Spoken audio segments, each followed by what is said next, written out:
ಅಧ್ಯಾಯದ 22ನೇ ಶ್ಲೋಕ. 22ನೇ ಶ್ಲೋಕ. ಯಂ ಲಬ್ಧ್ವಾ ಚಾಪರಂ ಲಾಭಂ ಮನ್ಯತೆ ನಾಧಿಕಂ ತತಃ ಯಸ್ಮಿನ್ ಸ್ಥಿತೋ ನ ದುಃಖೇನ ಗುರುಣಾಪಿ ವಿಚಾಲ್ಯತೆ. ಯಂ ಲಬ್ಧ್ವಾ ಚ ಅಪರಂ ಲಾಭಂ ಮನ್ಯತೆ ನ ಅಧಿಕಂ ತತಃ ಯಸ್ಮಿನ್ ಸ್ಥಿತಃ ದುಃಖೇನ ಗುರುಣಾ ಅಪಿ ವಿಚಾಲ್ಯತೆ. ಅಂದ್ರೆ ಆ ಯೋಗದ ಫಲ ಸ್ಥಿತಶ್ಚಲತಿ ತತ್ವತಃ, ತತ್ವತಃ ನ ಚಲತಿ. ಅಂದ್ರೆ ಎಂದೆಂದಿಗೂ ಒಮ್ಮೆ ಧ್ಯಾನ ಯೋಗಾಸಕ್ತನಾಗಿದ್ದವನು ಸಾಧನೆ ಮಾಡಿ ಸಮಾಧಿ ಅವಸ್ಥೆ ಅಂದ್ರೆ ಏನು, ಒಳಗಿನ ಬಿಂಬರೂಪಿಯಾಗಿರ್ತಕ್ಕಂಥ ಭಗವಂತನನ್ನ ಕಾಣುವ ಹಂತಕ್ಕೆ ಹೋದ ಅಂತಾದ್ರೆ ಅವನೆಂದೆಂದಿಗೂ ಕೂಡ ನೈವ ಚಲತಿ ನ ವಿಚಾಲ್ಯತೆ ಅಥವಾ ನೈವ ಚಲತಿ ಹಿಂದೆ ಬಂದಿರತಕ್ಕಂಥದ್ದು. ಅಂದ್ರೆ ಭಗವಂತನ ಕಡೆಗೆ ಯಾರು ದೃಷ್ಟಿಯನ್ನ ಕೇಂದ್ರೀಕರಿಸಿರ್ತಾನೋ ಅವನು ಬೇರೆ ಯಾವುದೇ ರೀತಿಯಾಗಿರ್ತಕ್ಕಂಥ ಲೌಕಿಕ ವಿಚಾರಗಳ ಕಡೆಗೆ, ಪ್ರಾಕೃತ ವಿಷಯ ಪದಾರ್ಥಗಳ ಕಡೆಗೆ ಅವನು ಮತ್ತೆ ಹೋಗೋದಿಲ್ಲ, ಅದರ ಬಗ್ಗೆ ಅತಿಯಾದ ಆಸಕ್ತಿಯನ್ನು ಹುಟ್ಟಿಸಿಕೊಳ್ಳೋದಿಲ್ಲ ಎಂಬುದಾಗಿ ಹೇಳಿದ್ದ. ಹಾಗೆ ಯೋಗದ ಅಂದ್ರೆ ಈ ಧ್ಯಾನ ಯೋಗ ಅಂತ ಕೃಷ್ಣ ನಿರೂಪಣೆ ಮಾಡ್ತಾ ಇದ್ದಾನೆ. ಧ್ಯಾನ ಯೋಗದಿಂದ ಸಿಗ್ತಕ್ಕಂಥ ಲಾಭಗಳನ್ನ ಮತ್ತೆ ಮುಂದುವರಿಸ್ತಾ ಇದ್ದಾನೆ. ಯಂ ಲಬ್ಧ್ವಾ ಚ ಅಪರಂ ಲಾಭಂ ಮನ್ಯತೇನ ಅಧಿಕಂ ತತಃ. ಯಂ ಲಬ್ಧ್ವಾ, ಯಂ ಅಂದ್ರೇನು, ಯಾವುದನ್ನು, ಯಾವುದನ್ನು ಅಂದ್ರೆ ಯಾವ ಒಂದು ಯೋಗ. ಯಂ ಯೋಗಂ ಲಬ್ಧ್ವಾ ಅಂದ್ರೆ ಸಾಧನೆ ಅಂತ ಅರ್ಥ. ಕೃಷ್ಣ ಸಾಧನೆ ಮಾಡ್ಲಿಕ್ಕೆ ಯಾವ ರೀತಿಯಲ್ಲಿ ಮಾಡಬೇಕು ಎಂಬತಕ್ಕಂಥ ಮಾರ್ಗದರ್ಶನವನ್ನು ನಮ್ಗೆ ಈಗಾಗಲೇ ಮಾಡಿಕೊಟ್ಟಿದ್ದಾನೆ. ಯಾವ ರೀತಿಯಲ್ಲಿ ಕೂತ್ಕೊಳ್ಬೇಕು, ನಮ್ಮ ಪ್ರಾಣ ಅಪಾನ ಈ ಪ್ರಾಣಕ್ರಿಯೆಗಳು ಹೇಗಿರಬೇಕು, ಅನ್ನಮಯ ಕೋಶ ಹೇಗಿರಬೇಕು, ಪ್ರಾಣಮಯ ಕೋಶ ಹೇಗಿರಬೇಕು, ಮನೋಮಯ ಕೋಶ ಹೇಗಿರಬೇಕು, ಅದೆಲ್ಲವನ್ನೂ ಕೂಡ ಕೃಷ್ಣ ಮಾರ್ಗದರ್ಶನ ಮಾಡಿ ಆ ಕೃಷ್ಣನ ಮಾರ್ಗದರ್ಶನದಂತೆ ನಾವು ನಮ್ಮೊಳಗಿನ ಬಿಂಬರೂಪಿಯಾಗಿರ್ತಕ್ಕಂಥ ಭಗವಂತನನ್ನ ಕಂಡ್ವಿ ಅಂತಾದ್ರೆ ಯಂ ಲಬ್ಧ್ವಾ ತತಃ ಅಧಿಕಂ ಲಾಭಂ ನ ಮನ್ಯತೆ. ಅಂದ್ರೆ ಒಮ್ಮೆ ಆ ದೇವರನ್ನ ಕಾಣುವ ಸುಖ ಇದೆಯಲ್ಲ, ಆ ಸುಖದ ಮುಂದೆ ಆ ಸುಖವನ್ನ ಒಮ್ಮೆ ಪಡೆದ ಅಂತ ಆದ್ರೆ ಎಲ್ಲಾ ಇಂದ್ರಿಯಗಳನ್ನ, ಪ್ರಾಕೃತವಾದ ಇಂದ್ರಿಯಗಳನ್ನ ಹಿಡಿದಿಟ್ಟುಕೊಂಡು, ಮನಸೈವ ಇಂದ್ರಿಯ ಗ್ರಾಮಂ ಅಂತ ಬಂತು. ಹಾಗೆ ಆ ಮನಸ್ಸು, ನಮ್ಮ ಇಂದ್ರಿಯಗಳ ಸಮುದಾಯ ಅದೆಲ್ಲವನ್ನು ಕೂಡ ನಿಯಂತ್ರಣ ಮಾಡಿಕೊಂಡು ಆ ಒಳಗೆ ಇರ್ತಕ್ಕಂಥ ಒಂದು ದಿವ್ಯವಾದ ಜ್ಯೋತಿ, ದಿವ್ಯವಾದ ಬೆಳಕು ಭಗವಂತ, ಅವನನ್ನ ಕಂಡ್ರೆ ದೊಡ್ಡ ಲಾಭ. ಯಾರಿಗೂ ಸಾಧ್ಯವಿಲ್ಲ. ದೇವರು ಎಲ್ಲಾ ಕಡೆ ಇದ್ದಾನೆ ಅಂತ ಗೊತ್ತು, ದೇವರು ನಮ್ಮ ಒಳಗೆ ಇದ್ದಾನೆ ಅಂತಲೂ ಗೊತ್ತು. ಯಾಕೆ ಕೃಷ್ಣನೇ ಹೇಳ್ತಾನೆ, ಈಶ್ವರ ಸರ್ವಭೂತಾನಾಂ ಹೃದ್ದೇಶೆ ಅರ್ಜುನ ತಿಷ್ಠತಿ ಅಂತ ಅರ್ಜುನನಿಗೆ ಹೇಳ್ತಕ್ಕಂಥ ಮಾತು. ಸರ್ವಭೂತಾನಾಂ ಹೃತ್ ದೇಶೆ, ಎಲ್ಲರ ಹೃದಯದ ಒಳಗಡೆ ಭಗವಂತ ಇದ್ದಾನೆ. ವಿದ್ಯಾ ವಿನಯ ಸಂಪನ್ನೆ ಬ್ರಾಹ್ಮಣೇ ಗವಿಹಸ್ತಿನಿ ಸುನಿತೇವ ಸ್ವಪಾಕೇಜ. ದೇವರು ಎಲ್ಲರಲ್ಲೂ ಇದ್ದಾನೆ, ನಮ್ಮಲ್ಲೂ ದೇವರಿದ್ದಾನೆ, ಇದ್ದಾನೆ ಅಂತ ಗೊತ್ತು. ಆದ್ರೆ ನಾವ್ಯಾವತ್ತೂ ದೇವರನ್ನ ನೋಡಿಲ್ಲ. ಆದ್ರೆ ಒಮ್ಮೆ ಆ ಭಗವಂತನನ್ನ ಈ ಕೃಷ್ಣ ಹೇಳಿದ ಮಾರ್ಗದರ್ಶನದಲ್ಲಿ ನಾವು ಧ್ಯಾನ ಯೋಗಾಸಕ್ತರಾಗಿ ದೇವರನ್ನ ಕಂಡ್ವಿ ಅಂತಾದ್ರೆ ಅದು ದೊಡ್ಡ ಲಾಭ.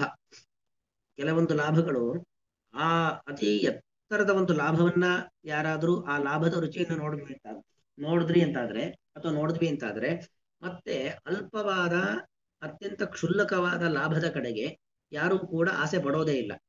ದೊಡ್ಡ ಲಾಭವನ್ನ ನೋಡಿರ್ತಕ್ಕಂಥ ವ್ಯಕ್ತಿ ಆ ಲಾಭ ನಿರಂತರವಾಗಿ ನನಗೆ ಮತ್ತಷ್ಟು ಮತ್ತಷ್ಟು ಮತ್ತಷ್ಟು ಸುಖ ಕೊಡ್ತಾ ಹೋಗುತ್ತೆ ಅಂತ ಗೊತ್ತಾದ ಮೇಲೆ ಮತ್ತಾರು ಅಲ್ಪ ಲಾಭದ ಕಡೆ ಯಾರು ಕೂಡ ಮುಖ ಮಾಡೋದೇ ಇಲ್ಲ ಅಲ್ವಾ.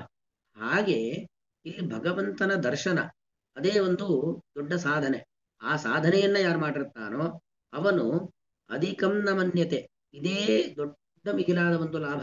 ದೇವರ ದರ್ಶನ ಈ ಸ್ವರೂಪೇಂದ್ರಿಯದ ಮೂಲಕವಾಗಿ, ನಮ್ಮ ಒಳಗಿನ ಮೂಲಕವಾಗಿ ಆ ದೇವರನ್ನ, ಹಿಂದೆ ಬಂತಲ್ಲ ಆತ್ಮನ ಆತ್ಮನಿ ಆತ್ಮಾನಂ ಪಶ್ಯನ್, ನಮ್ಮ ಒಂದು ಆತ್ಮನ ಭಗವಂತನ ಅನುಗ್ರಹದಿಂದ, ಆತ್ಮನ ನಮ್ಮ ಸ್ವರೂಪದ ಮನಸ್ಸಿನಿಂದ, ಯಾಕಂದ್ರೆ ನಮ್ಮ ಕಣ್ಣು ಕಿವಿ ಮೂಗು ನಾಲಿಗೆಲ್ಲ ಮುಚ್ಚಿರ್ತೀವಿ, ಯಾವುದು ಕೆಲಸ ಮಾಡ್ತಾ ಇರೋದಿಲ್ಲ. ಸ್ವರೂಪೇಂದ್ರಿಯ ಒಳಗಿನ ಸಾಕ್ಷಿ ಎಂಬತಕ್ಕಂಥ ಇಂದ್ರಿಯದಿಂದಾಗಿ ಆತ್ಮನಿ ಆತ್ಮಾನಂ ಪಶ್ಯನ್, ನಮ್ಮ ಒಳಗೆ ಪರಮಾತ್ಮನನ್ನ ಯಾರು ನೋಡ್ತಾರೋ ಅಂತವರು ದೊಡ್ಡ ಲಾಭವನ್ನ ಪಡೆದಾಗೆ, ಭಗವಂತನ ಸಾಕ್ಷಾತ್ಕಾರ ಎಂಬತಕ್ಕಂಥ ಲಾಭವನ್ನ ಯಾರು ಪಡೆದಿರ್ತಾರೋ ತತಃ ಅಧಿಕಂ ನವನ್ಯತೆ, ಇದಕ್ಕಿಂತ ಮಿಗಿಲಾದ ಇನ್ನೊಂದು ಸುಖ ಇದೆ, ಆ ಸುಖಕ್ಕೋಸ್ಕರ ಪ್ರಯತ್ನ ಮಾಡಬೇಕು ಅಂತ ಯಾರು ಅಂದುಕೊಳ್ಳೋದೇ ಇಲ್ಲ. ಯಾಕಂದ್ರೆ ಭಗವದ್ ದರ್ಶನ ಎಂಬುವಂಥದ್ದು ಅಷ್ಟೂ ಮಿಗಿಲಾದದ್ದು. ಧ್ರುವ ಭಗವಂತನ ಇನ್ನೂ ಕಂಡಿರೋದಿಲ್ಲ, ಭಗವದ್ ದರ್ಶನ ಅತ್ಯಂತ ಮಹತ್ವಪೂರ್ಣವಾದದ್ದು ಅನ್ನೋ ಕಾರಣಕ್ಕೋಸ್ಕರವಾಗಿ ಪುಟ್ಟ ಬಾಲಕ, 5 ವರ್ಷದ ಬಾಲಕ ಎಲ್ಲವನ್ನೂ ಕೂಡ ಬಿಟ್ಟು ಕಾಡಿಗೆ ತಪಸ್ಸನ್ನ ಮಾಡ್ಲಿಕ್ಕೆ ಹೋದ. ಅಲ್ಲಿ ಹೋಗಿ ಭಗವಂತ ಪ್ರತ್ಯಕ್ಷನಾದ್ಮೇಲೆ ಮತ್ತೆ ಏನನ್ನೂ ಬಯಸ್ತಿಲ್ಲ, ದೇವರ ಬಳಿ ಏನನ್ನೂ ಬಯಸ್ತಿಲ್ಲ. ಆದ್ರೆ ಭಗವಂತನೇ ಅವನಿಗೆ ಅನುಗ್ರಹವನ್ನ ಮಾಡಿ ಬೇಕಾದಷ್ಟು ಧ್ರುವಮಂಡಲದ ಆಧಿಪತ್ಯವನ್ನ ಕೊಟ್ಟ, ಶಿಂಶುಮಾರ ಲೋಕ, ಆ ಅಂತರಿಕ್ಷ ಲೋಕದಲ್ಲಿ ಸ್ಥಾನವನ್ನು ಕೊಟ್ಟ ಭಗವಂತ. ಯಾರು ಭಗವಂತನ ದರ್ಶನವನ್ನ ಮಾಡ್ತಾರೋ ಅವರು ಎಂದೆಂದಿಗೂ ಮತ್ತೆ ಇನ್ಯಾವುದೋ ಸಣ್ಣ ಪುಟ್ಟ ವಿಚಾರಗಳನ್ನ, ಯಾವುದೋ ಲೌಕಿಕವಾದ ಪದವಿ ಬೇಕು, ಇನ್ನೇನೋ ಸಂಪತ್ತು ಬೇಕು, ಈ ತರ ಯಾವುದನ್ನು ದೇವರ ಬಳಿ ನಮ್ಮ ತಾತ್ಕಾಲಿಕವಾದ ಆ, ಪಟ್ಟಿಗಳನ್ನ ದೇವರ ಮುಂದೆ ಇಡೋದಿಲ್ಲ, ಅದನ್ನ ಮುಂದೆ ಬಯಸೋದೂ ಇಲ್ಲ. ಹಾಗಾಗಿ ಎಂ ಲಬ್ಧ ಅಂದ್ರೆ ಅದಷ್ಟು ಉತ್ಕೃಷ್ಟವಾದ ಲಾಭ, ಅಷ್ಟು ಎತ್ತರದ, ಅಷ್ಟು ಸುಖ ಕೊಡತಕ್ಕಂಥ ಒಂದು ಲಾಭ. ಆ ಲಾಭವನ್ನ ಪಡೆದವನು, ಆ ಲಾಭದ ಸುಖವನ್ನ ಅನುಭವಿಸಿರ್ತಕ್ಕಂಥವನು ತತಃ ಅಧಿಕಂ ನ ಮನ್ಯತೆ. ಇದಕ್ಕಿಂತ ಮಿಗಿಲಾದ ಜಗತ್ತಿನಲ್ಲಿ ಇನ್ನೇನೋ ಇದೆ ಅನ್ನೋ ಭಾವನೆ ಅವನಿಗೆ ಹೋಗ್ಬಿಡತ್ತೆ. ಇದೇ ಅತ್ಯಂತ ಮಿಗಿಲಾದ ಸುಖ, ಈ ಸುಖದ ಮುಂದೆ ಇನ್ಯಾವುದೂ ಸುಖ ಇಲ್ಲ ಎಂಬತಕ್ಕಂತಹ ಭಾವನೆಯನ್ನ ಅವನು ಹೊಂತಾನೆ. ಯಸ್ಮಿನ್ ಸ್ಥಿತೋನ ದುಃಖೇನ ಗುರುಣಾಪಿ ನ ವೈಚಾಲ್ಯತೆ. ಅಲ್ಲ, ಅವನಂತ ದುಃಖದಲ್ಲಿ ಇರ್ತಾನೆ. ಅಲ್ಲ, ಹೌದು, ದೇವರನ್ನ ಏನೋ ಸಾಧನೆ ಮಾಡ್ದ, ಯಮ ನಿಯಮ ಆಸನ ಪ್ರಾಣಾಯಾಮ ಪ್ರತ್ಯಾಹಾರ ಧ್ಯಾನ ಧಾರಣ ಸಮಾಧಿ ಇವುಗಳ ಮೂಲಕವಾಗಿ, ಧ್ಯಾನ ಯೋಗದ ಮೂಲಕವಾಗಿ ದೇವರನ್ನ ಕಂಡು ಸುಖಪಟ್ಟ. ಆಮೇಲೆ ಏನೋ ವಿಘ್ನ ಬಂತು, ಏನೋ ತೊಂದರೆ ಬಂತು, ಯಾರಿಗೋ ಹೆಂಡತಿಗೋ ಮಕ್ಕಳಿಗೋ ಗಂಡಂಗೋ ಯಾರಿಗೋ ಏನೋ ಆಯ್ತು, ಅದರಿಂದ ಸಮಸ್ಯೆಗಳಾಯ್ತು, ಏನೋ ವ್ಯಾಪಾರದಲ್ಲಿ ನಷ್ಟ ಆಯ್ತು, ಇನ್ನೇನೇನೋ ಹತ್ತಾರು ನೂರಾರು ಸಮಸ್ಯೆಗಳು ನಿರಂತರವಾಗಿ ಎದುರಾಗ್ತಾನೆ ಇರತ್ತೆ.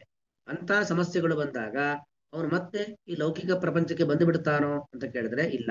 ಯಸ್ಮಿನ್ ಸ್ಥಿತಃ, ಯಾವ ಒಂದು ಸಾಧನೆಯಲ್ಲಿ ಇದ್ದವನು ಅಂದ್ರೆ ಅಪರೋಕ್ಷ ಜ್ಞಾನ ಅದನ್ನ ಪಡೆದಿರತಕ್ಕಂಥ ವ್ಯಕ್ತಿ, ದೇವರನ್ನ ಕಾಣುವ ಹಂತದಲ್ಲಿದ್ದಾನೆ, ಈಗಾಗಲೇ ಕಾಣ್ತಾ ಇದ್ದಾನೆ, ಆ ಹಂತಕ್ಕೆ ಹೋಗಿರತಕ್ಕಂಥ ವ್ಯಕ್ತಿ ಇದ್ದಾನಲ್ಲ, ಅವನು ಗುರುಣಾ ದುಃಖೇನ ಅಪಿ, ಅತಿ ಮಹತ್ತರವಾಗಿರತಕ್ಕಂಥ ದುಃಖ ಬಂದರೂ ಕೂಡ ನ ವಿಚಾಲ್ಯತೆ, ಬರೀ ನಚಾಲ್ಯತೆ ಅಲ್ಲ, ಅವನು ಆ ಕಡೆ ಈ ಕಡೆ ಹೋಗೋದಿಲ್ಲ, ಮತ್ತೆ ಲೌಕಿಕ ಪ್ರಪಂಚಕ್ಕೆ ಹೋಗ್ತಾನೆ, ನ ವಿಚಾಲ್ಯತೆ, ಆ ಕಡೆ ಹೋಗೋದೇ ಇಲ್ಲ, ಲೌಕಿಕ ಪ್ರಪಂಚದ ಕಡೆಗೆ ಅವನು ಹೋಗೋದೇ ಇಲ್ಲ. ಅಂದ್ರೆ ಏನು, ಹಾಗಾದ್ರೆ ಯಾವುದಕ್ಕೂ ತಲೆ ಕೆಡಿಸ್ಕೊಳ್ತಾ ಎದ್ದು ಬಿಡ್ತಾನ, ಅವನನ್ನ ನಂಬಿದವರು ಎಲ್ಲರನ್ನೂ ಕೂಡ ಬಿಟ್ಟು ಬದುಕ್ ಬಿಡ್ತಾನ ಅಂದ್ರೆ ಏನಂದ್ರೆ, ನ ವಿಚಾಲ್ಯತೆ, ಚಾಲ್ಯತೆ ಪರಂತು ನ ವಿಚಾಲ್ಯತೆ. ಅದಕ್ಕೆ ತುಂಬಾ ಸ್ವಾರಸ್ಯ ಇದೆ.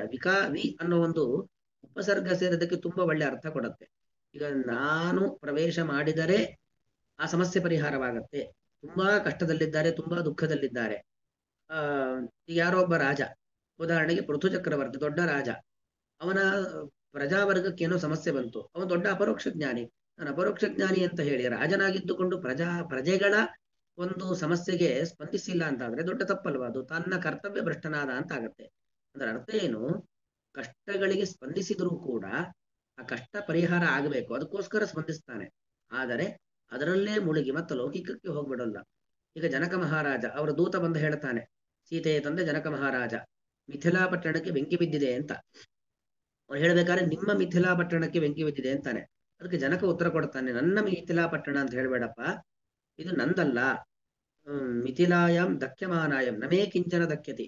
ಇಡೀ ಮಿಥಿಲಾ ಪಟ್ಟಣಕ್ಕೂ ಸುಟ್ಟು ಹೋದ್ರು ನನಗೇನು ತೊಂದರೆ ಇಲ್ಲ, ಅಂದ್ರೆ ನಂದ್ಯಾವುದು ಸುಟ್ಟು ಹೋಗೋದಿಲ್ಲ ಅಂತ ಹೇಳ್ತಾನೆ. ವಸ್ತುತಃ ಅವನೇ ಮಿಥಿಲಾ ಪಟ್ಟಣಕ್ಕೆ, ಅವನೇ ರಾಜ, ಆದ್ರೆ ನಂದೇನು ಸುಟ್ಟು ಹೋಗೋದಿಲ್ಲ ಅಂತ ಅರ್ಥ, ನಂದೇನು ಸುಟ್ಟು ಹೋಗೋದಿಲ್ಲ ಅಂತ ಅರ್ಥನೆ. ಅಂದ್ರೆ ಅದರ ಹಿಂದೆ ಇರತಕ್ಕಂಥ ಅಭಿಪ್ರಾಯ ಏನು ಅಂತ ಹೇಳಿದ್ರೆ, ಆ ಅಷ್ಟು ನಿರ್ಲಿಪ್ತ ಭಾವನೆ.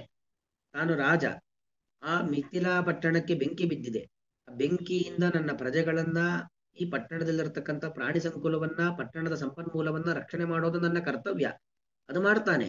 ಅಂದ ಮಾತ್ರಕ್ಕೆ ಅದರಿಂದಲೇ ತುಂಬಾ ತಲೆ ಕೆಡಿಸ್ಕೊಂಡು ಮತ್ತೆ ಅದೇ ವಿಚಾರದಲ್ಲಿದ್ದು ಪೂರ್ತಿ ದೇವರನ್ನ ಮರ್ತು ಬಿಡ್ತಾನೆ? ಖಂಡಿತವಾಗಿಯೂ ಆ ತರ ಆಗೋದೇ ಇಲ್ಲ. ಈಗ ಪರೀಕ್ಷಿತ್ ರಾಜ ಪ್ರಾಯೋಪವೇಶಕ್ಕೆ ಕೂತ್ಕೊಂಡ, ಶುಕಾಚಾರ್ಯರು ಬಂದು ಭಾಗವತ ಉಪದೇಶವನ್ನ ಮಾಡಿದ್ರು. ಹಾಗೆ ನಾನು ಇದು ಬೇಡೋಣ, ಇನ್ನವರ ರಾಜನ ಹತ್ರ ಉಪದೇಶ ಮಾಡ್ಲಿಕ್ಕೆ ಹೋಗೋಣ, ಅವನೊಂದಷ್ಟು ದುಡ್ಡು ಕೊಡ್ತಾನೆ, ದಕ್ಷಿಣೆ ಕೊಡ್ತಾನೆ, ತಗೊಂಡಿದ್ದು ಬೇಡ, ರಾಜ ಆಸ್ಥಾನದಲ್ಲಿ ಜಾಗ ಕೊಡ್ತಾನೆ ಅಂತ ಅದರಲ್ಲೇ ಇದ್ಬಿಟ್ಟಿಲ್ಲ. ಅದೇ ಭಗವಂತನ ಧ್ಯಾನದಲ್ಲಿ ತತ್ಪರರಾದರು. ಅಂದ್ರೆ ಯೋಗಿಗಳು ಯಾವತ್ತೂ ಕೂಡ ಪ್ರಾಕೃತ ಪ್ರಪಂಚಕ್ಕೆ ಬಂದರೂ ಕೂಡ ಅದರಲ್ಲಿ ಆಸಕ್ತರಾದರೂ ಕೂಡ ಮತ್ಯಾವತ್ತು ಅದರಲ್ಲೇ ಇದ್ಬಿಡೋದಿಲ್ಲ. ಅವರೇನು ಕರ್ತವ್ಯ ನಿರ್ವಹಣೆ ಮಾಡಬೇಕಿತ್ತು, ಕರ್ತವ್ಯ ನಿರ್ವಹಣೆಯನ್ನು ಮಾಡ್ತಾರೆ, ಮತ್ತು ಅದೇ ಭಗವಂತನನ್ನ ಕಾಣುವ ಒಂದು ಪ್ರಕ್ರಿಯೆಯಲ್ಲಿ ನಿರಂತರವಾಗಿ ಇದ್ದು ಬಿಡ್ತಾರೆ. ಈಗೆಲ್ಲ ನಮ್ಮ ಕುಂಭಮೇಳದಲ್ಲಿ ಎಲ್ಲೆಲ್ಲೋ ಇದ್ದಂತಹ ಸಾಧುಗಳು, ಕೆಲವು ನಾಗಾ ಸಾಧುಗಳು ಬಂದಿದ್ದಾರೆ. ಅಲ್ಲಿ ಕೆಲವರೆಲ್ಲ ಈ ಹರಿದ್ವಾರ ಇಂಥ ಕೆಲವು ಕಾಶಿ ಕೆಲವು ಕಡೆ ಎಲ್ಲ ಕಾಣ್ಲಿಕ್ಕೆ ಸಿಗುವಂತ ಸಾಧುಗಳು ಇದ್ದಾರೆ. ಇನ್ನೂ ಹೆಚ್ಚಿನ ಮಂದಿ ನಾಗಾ ಸಾಧುಗಳು ಕಾಣ್ಲಿಕ್ಕೆ ಸಿಗೋದಿಲ್ಲ. ಅವರು ಅವ್ರು ನಾವು ಯಾವತ್ತೂ ನೋಡ್ಲಿಕ್ಕೆ ಆಗೋದಿಲ್ಲ. ಆದ್ರೆ ಈ ಸಂದರ್ಭದಲ್ಲಿ ಮಾತ್ರ ಬರ್ತಾರೆ. ಮತ್ತೆ ಅದಾದ್ಮೇಲೆ ಅವ್ರು ಎಲ್ಲಿ ಹೋಗ್ತಾರೆ, ಹೇಗಿರ್ತಾರೆ, ಏನು ಗೊತ್ತಾಗೋದಿಲ್ಲ. ಅಂದ್ರೆ ಒಂದು ರೀತಿ ಕುಂಭಮೇಳದ ಸ್ನಾನ ಅದೊಂದು ಪವಿತ್ರ ಅನ್ನೋದು ಒಂದಾದ್ರೆ, ನಾವು ಸಾಧಕರನ್ನ ನೋಡ್ಲಿಕ್ಕೆ ಅಲ್ಲಿ ಹೋಗ್ಬೇಕು. ಆ ಸಾಧಕರ ದರ್ಶನವಾಗತ್ತೆ. ಅವ್ರು ನೋಡಿ, ಈಗ ಒಂದು ಪರಮ ಪವಿತ್ರವಾದ ಪರ್ವಕಾಲ, ಈ ಪರ್ವಕಾಲದಲ್ಲಿ ಬಂದ್ರು, ನಿತ್ಯದಲ್ಲಿ ಸ್ನಾನ, ಬೇರೆ ಬೇರೆ ಅನುಷ್ಠಾನ ಇದೆಲ್ಲ ಮಾಡಿರ್ತಾರೆ. ಈ ಪರ್ವಕಾಲ ಮುಗೀತು ಅಂತಾದ್ರೆ ಮತ್ತವರು ಅದೇ ಧ್ಯಾನಾಸಕ್ತರಾಗ್ತಾರೆ. ಅವರದೇ ಆಗಿರತಕ್ಕಂಥ ಒಂದು ಜೀವನ ಪದ್ಧತಿ ಏನು ಬೇರೆ ಬೇರೆ ಆ ನಾಗಾ ಸಾಧು ಪಂಥದಲ್ಲಿ ಯಾವ ರೀತಿಯಾಗಿರ್ತಕ್ಕಂತಹ ಒಂದು ಅನುಷ್ಠಾನದ ಕ್ರಮ ಇದೆಯೋ ಅದಲ್ಲಿ ಇದ್ದು ಬಿಡ್ತಾರೆ. ಅಂತೂ ಮತ್ತೆ ಪ್ರಾಕೃತ ಪ್ರಪಂಚದ ಕಡೆಗೆ ಆಕರ್ಷಿತರಾಗೋದಿಲ್ಲ. ಇವಾಗ ಇಲ್ಲಿ ಬಂದಾಗ ಅಲ್ಲಿ ಯಾರೋ ಊಟ ಕೊಡ್ತಾರೆ ಅಂತಾರೆ, ನಿತ್ಯಲ್ಲಿ ಊಟ ಸಿಗತ್ತೆ ಅಂತ ಅಲ್ಲೇ ಇದ್ದು ಬಿಡ್ತಾರ? ಇಲ್ಲ. ಆ ಒಂದು ಅವಧಿ ಮುಗೀತು ಅಂತಾದ್ರೆ ಅವ್ರು ಯಾವ ಜಾಗಕ್ಕೆ ಹೋಗ್ಬೇಕು, ಅವ್ರು ಹಿಮಾಲಯನೋ ಮತ್ತೊಂದು ಎಲ್ಲೋ ಒಂದ್ ಕಡೆ ಹೋಗ್ತಾರೆ, ಅದೃಶ್ಯರಾಗಿದ್ದು ಬಿಡ್ತಾರೆ. ಅಂದ್ರೆ ಹೀಗೆ ನಮಗೆ ಪ್ರತ್ಯಕ್ಷ ದೃಷ್ಟಾಂತ ಇದು. ಏನೇ ಲೌಕಿಕ ಪ್ರಪಂಚಕ್ಕೆ ಬಂದರೂ ಕೂಡ ಹಸಿವಾಯ್ತು ಅಂತ ಊಟ ಮಾಡ್ತಾರೆ, ಬಾಯಾರಿಕೆ ಆಯ್ತು ಅಂತ ನಿದ್ದೆ, ಬಾಯಾರಿಕೆ ಆಗತ್ತೆ, ಕೆಲವೊಮ್ಮೆ ಗೊತ್ತಾಗತ್ತೆ, ಕೆಲವೊಮ್ಮೆ ಗೊತ್ತಾಗಲ್ಲ. ಗೊತ್ತಾಯ್ತಾ ನೀರು ಕುಡಿತಾರೆ, ಆ ಹಸಿವಾಯ್ತು ಊಟ ಮಾಡ್ತಾರೆ. ಅವ್ರು ರುಚಿಯಾಗಿ ಊಟ ಸಿಕ್ಬಿಡ್ತು, ಇಲ್ಲೇ ಈ ಅರಮನೆಯಲ್ಲೇ ಈ ಜಾಗದಲ್ಲೇ ಇದ್ಬಿಡೋಣ, ಇಲ್ಲ. ಈಗ ಹಸಿವಾಯ್ತು, ಈ ಊಟಕ್ಕೆ ಇವತ್ತು ಈ ಜಾಗ, ಇನ್ಯಾವಾಗ ಹಸಿವಾಗತ್ತೋ ಆ ಸಂದರ್ಭದಲ್ಲಿ ಎಲ್ಲಿ ಊಟ ಸಿಗತ್ತಲ್ಲ ಹೋಗೋಣ, ಸಿಕ್ಕಿದ್ರೆ ತಿನ್ನೋಣ, ಇಲ್ಲ ಅಂದ್ರೆ ಇಲ್ಲ. ಒಂದು ಹೊತ್ತು ತಿಂದಿಲ್ಲ ನನಗೇನು ಮರಣ ಬರೋದಿಲ್ಲ. ಆಯಾಸವಾಯ್ತು, ಮಲಗಬೇಕು. ಯಾಕಂದ್ರೆ ದೈಹಿಕ ಈ ಒಂದು ಪ್ರಾಕೃತ ದೇಹ ಇದ್ದಷ್ಟು ದಿವಸ ಆಯಾಸವಾಗತ್ತೆ, ಹಸಿವಾಗತ್ತೆ, ಬಾಯಾರಿಕೆ ಆಗತ್ತೆ, ಅನಾರೋಗ್ಯ ಬರುತ್ತೆ, ಎಲ್ಲ ಬರುವಂತದ್ದೇ. ಆದರೆ ಅದ್ರ ಬಗ್ಗೆ ಹೆಚ್ಚು ತಲೆ ಕೆಡಿಸೋದಿಲ್ಲ. ಅದಕ್ಕೆ ಬರೀ ಕೃಷ್ಣ ನಚಾಲ್ಯತೆ ಅಂತ ಹೇಳಿಲ್ಲ, ವಿಚಾಲ್ಯತೆ. ಅಂದ್ರೆ ವಿಶೇಷವಾಗಿ ಚಲನೆ ಆಗೋದಿಲ್ಲ, ಡಿಸ್ಟರ್ಬ್ ಆಗೋದಿಲ್ಲ.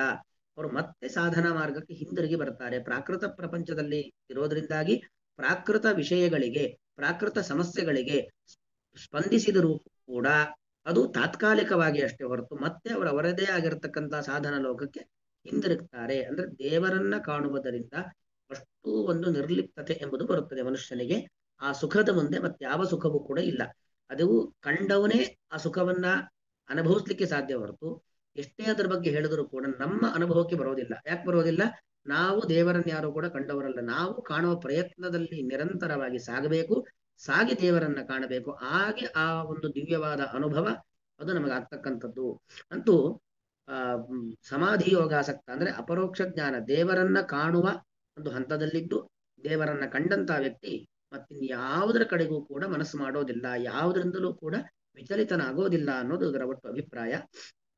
ಆ ಚ ಮತ್ತು ಅಲ್ಲಿ ಎಂ ಚಾಪರಂ ಲಾಭಮಲ್ಲಿ ಚ ಇದೆ. ಚ ಮತ್ತು ಎಂ ಯಾವ ಯೋಗವನ್ನು ಅಂದ್ರೆ ಯಾವ ಸಮಾಧಿ ಯೋಗವನ್ನು, ದೇವರ ಕಾಣುವಿಕೆ ಎಂಬ ಅಪರೋಕ್ಷ ಜ್ಞಾನವನ್ನು ಲಬ್ಧ್ವ, ಯೋಗ ಅಂದ್ರೆ ಸಾಧನೆ ಅಂತ ಅರ್ಥ. ಸಾಧನೆ ಅಂದ್ರೆ ಏನು?